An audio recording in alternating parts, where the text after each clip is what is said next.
When you think of Orlando, do you just think about theme parks and tourism? I need you to think again. In today's Deal Finding Friday, we're going to be uncovering the hidden gems of the Orlando real estate market. Whether you're a local or looking to invest from afar, this is an insider scoop you can't afford to miss. Welcome back, everybody. I'm Nathan Payne, your guide to navigating the landscape of real estate. Today, we're going to be zooming in on Orlando, a market that has a ton of opportunities for real estate investors. Join me as we explore these things. We're going to explore the trends that are shaping the real estate market in Orlando. We're going to be exploring undervalued areas in Orlando that are ripe for real estate investing. And I'm going to give you tips for finding deals in a market known for its competitiveness. But before we dive in, if you're watching from Orlando or any other state, do me a favor, drop a comment below. I really want to know where you're watching this from because as we know, you can invest in wholesale from anywhere in the United States. Let's see how many of you that are watching this video, no matter where you're from, are eyeing this hot spot of Orlando. All right, everybody, so join me as we explore today how to get a deal in Orlando and exactly what steps to take. I'm actually going to take you through a live call, a live walkthrough video of how to use Privy to find a deal and get a deal done in Orlando. So let's check it out. But before we dive into this video and this live call, do me a favor and go join my free Facebook group called Painless Flipping. It's a community of investors where you guys can network and do deals together. So go ahead and join the Facebook group right now. So let's dive into this live call and let me show you exactly how I'm able to get deals in Orlando using Privy. So right now, guys, I'm focusing in the Orlando market. Ocala, that is outside of Orlando, is a really good area. So all I did is I typed in Ocala and then I went to deals right here and I filtered it for deals that were 50% of ARV according to the system. So it's super easy. It just finds the opportunities according to what you have filtered. Okay, I didn't really put any crazy filters other than 50%. I wanted to see what was available. So right here we have two opportunities and we can take a look at these opportunities and say, okay, what would the ARV be? What comps do we have? Investor comps 299. We can take a look at this one and see what it looks like rehabbed. You can see this isn't completely flipped, but it's a good comparable and shows you other comparables, other solds in the area. Okay, so 299, as you guys can see right here. So guys, we're just taking a look. It looks like 299 is a little on the high side according to this, like 270, 273. So we're looking at the property I have. I'm going to make a call. We're going to inquire about it. I'm just going to let them know, hey, I'm an investor out of Utah, kind of figure out what we can do with this deal. Okay, that's the goal here. We want to call. Guys, it's all about conversations. It's all about how many people you can talk to. If you haven't done a deal, you've got to like look yourself in the mirror and say, okay, how many people have I really talked to? Oh my gosh, this house needs quite a bit of work. That's a good thing we can come in there and talk to them. Let's see what I'm curious to see what they say in the description, just to learn. This home offers endless potential. Of course it does. This fixer upper, contact your trustworthy realtor. Okay, so it's Daniel. Okay, usually they have the I like to look up the phone number of the agent itself, not the office, because then you usually get someone and it just takes a little bit longer. So I just go type in the name. That might be his phone number. Let's just double check that it's not 322. Okay, let's call him. Let's see if this is our guy right here. Hello, this is Daniel. Hey, Daniel, how you doing? My name's Nathan, and I was calling about your property that I see they have listed on 3116, I think it's Southeast 8th Street in Ocala. Yeah, is it still available? It is, yeah. We're negotiating a contract right now. Okay. Yeah, we got quite a few offers on the property, and so we're just in kind of negotiating processes. Got it. Okay, well, do you have a couple minutes we could chat about it? I'd like to ask you some information about it. Sure, go for it. All right. Well, just to kind of let you know, I live in Salt Lake City, Utah. I'm an investor, and right now the market's a little stagnant. So Florida is a good place that I've relocated to. So I'm investing in this area just to let you know, be aware like of where I'm at. But I'm taking a look at this property. It looks like it needs like a complete rehab, like roof, pretty much everything. Is there anything that I'm missing on like what needs to be done other than like maybe even potentially like a gut job? I mean, it's a pretty major rehab, and it needs all the big ticket items.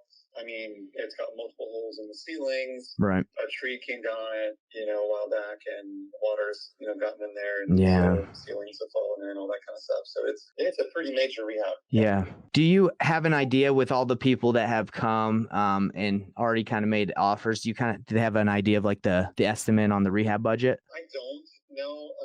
I mean, nobody's given me an estimate at this point in time.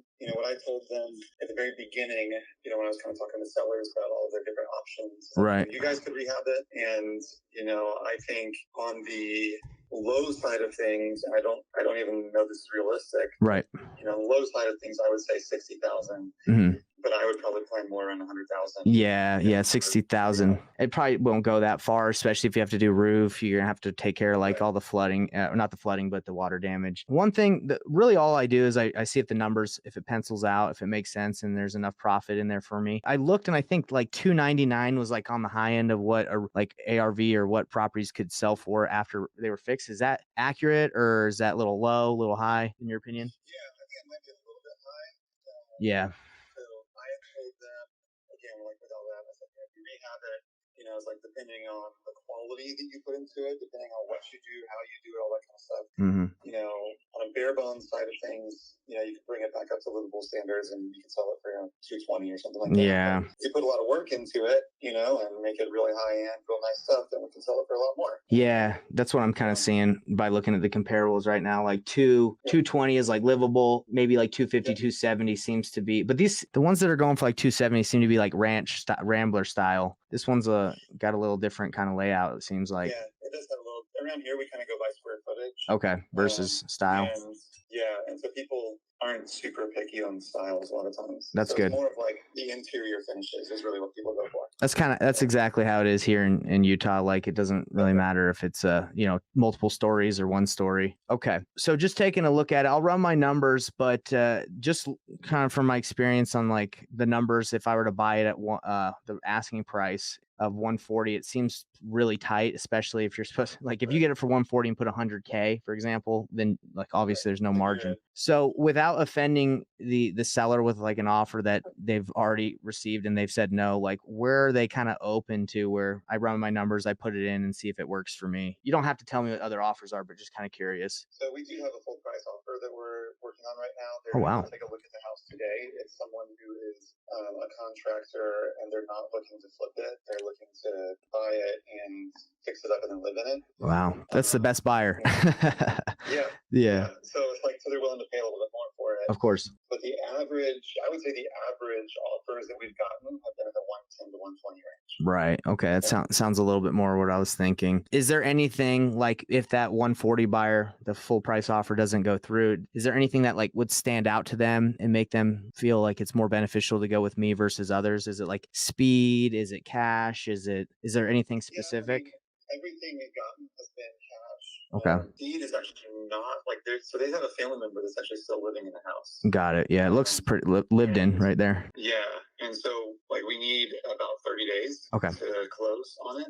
And other than that, it's kind of pretty standard. Everybody's done that. Everybody's offered to pay title. And so I'm not sure, other than price, I'm not sure what really could stand out at this point. Have they considered, I'm sure you've been approached by this by many other investors, but like, do they own the house outright or have a mortgage? And if we could pay out their equity, they would leave the note in place and we could just take that over. Have they been talked to about that? Yeah, there's no note in place. It's paid off. Do you think they'd be open to something like that if I could pay a little? Because I'm going to get hard money on this. So if I don't have to pay 12% and 2 points over the time period that I flip this and I can pay like a less of an interest, they could potentially, I could pay them. They could make a little bit more. But again, I don't know if that's something that they've already considered or been approached about. It enables me to pay a little bit more. Yeah, they have not been open to that. Okay. So the scenario is it was a mom and the husband. The husband is still living in the house. He's the family member that's still living in the house. Okay. But she was the one who bought it. She passed away, mm-hmm. and the husband continued to live there because he inherited the house, but he wasn't paying taxes. And so the sons came along basically when he was basically about to get kicked out. And they said, okay, we're paying the taxes on the house, but you're signing over like all of the rights to sell the house. Makes sense, yeah. And so we're going to sell it. And so that's kind of what they are, is they just want to sell it, be done with it, and move on. Yeah, so getting an extra 5 or 10 isn't worth the hassle of being, for them if they can just get it done. Yeah. Okay. Yeah, that's correct. Well, is there a time by, like, if I make my offer to you, is there a time that you'd let me and the other buyers like know that they've made a decision? Like, is it the end of the day? Is it next week? Yeah, I'm hoping by the end of the day today to know something, because these buyers are going in to see it. So I'm hoping by the end of the day today we'll have a good answer on it. Okay. So. Well, I'll look at my numbers again and see if it makes sense. I got like, I'm putting the rehab, not like at the 270, 290. I'm putting it like after I fix it, like 250 to be conservative, but I'll look at it and I'll make you my offer. And by the way, now that I'm more active in this area, instead of like focusing on Utah, do you come across a lot of opportunities like this that don't really work for a conventional buyer, but potentially work for a flipper? Yeah, I mean, I do periodically. I'm more specialized in resales of, different styles of homes. Right. This is a personal friend that contacted me, but I come across them periodically. Yeah. Okay. And I'm more than happy to take a look at them. Yeah. That kind of stuff. So if you're looking for somebody in the area, I'm more than happy to help you out with that. Yeah, I'd love that because for me, like the benefit that when I work with agents is like I'm very quick to give you an offer. Like I know sometimes like sellers want like, hey, what would a cash offer look like? And it's beneficial for you as an agent just to be like, well, it's a lot lower than what you probably think, and I could at least give you like a good idea of what I could pay. So either they accept it and I can pay your commission, you can take whatever, both sides of the commission or whatever, or I just get you an offer, and then that helps the seller, know what's out there. Yeah, I think that's great. Well, I'll text you right now. This is my cell phone, but I'll text you from my work phone and I'll give you all my contact info, and then let's keep in touch because I'm aggressively looking for something. You know how it is right now. No, absolutely, and I'm more than happy. I actually have a video of the property I can send over to you if that's helpful as well, so you can see the inside of it. Yeah, that would be extremely helpful. So I'll text you from my work number, and I'll send you my email, and if you just send me anything over, and let's connect on like some social, just so you know who I am and everything. Yeah, sounds great. Okay, thanks so much. All right, you bet. Thank you. Yep, bye.